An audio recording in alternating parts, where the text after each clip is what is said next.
বৈষম্যবিরোধী ছাত্র আন্দোলনের হতাহতের ঘটনাকে কেন্দ্র করে গত কয়েকদিন ধরে আন্তর্জাতিক সংবাদ মাধ্যমগুলোতে বিভিন্ন সংবাদ প্রচার হয়ে আসছে। শিক্ষার্থীদের এই আন্দোলনে ঢাকার শিল্পীদের বাইরে কলকাতার শিল্পীদেরও বেশ সোচ্চার হতে দেখা যায়। এবার বিটিএস তারকা জাংকুকও সরব হতে দেখা গেল। তিনি শিক্ষার্থীদের আন্দোলনে সংহতি জানিয়ে প্রোফাইলের ব্যাক সাইডে বাংলাদেশের পতাকার ছবি সংবলিত এক শিশুর চোখ বাঁধা ছবি ফেসবুকে পোস্ট করেছেন। রোববার রাতে দেয়া এই পোস্টে জাংকুক লিখেছেন, বাংলাদেশের মানুষ কঠিন সময় পার করছে, আমি তাদের জন্য প্রার্থনা করছি, তোমাদের মঙ্গল কামনা করছি। জাংকুকের পোস্টের মন্তব্যের ঘরে বাংলাদেশি ভক্তরা প্রশংসায় ভাসিয়েছেন এই তারকাকে।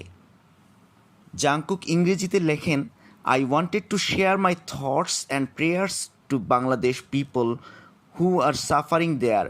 I hear you and pray for the best for you. বাংলাদেশের তরুণদের মধ্যে বিটিএস দারুণ জনপ্রিয়।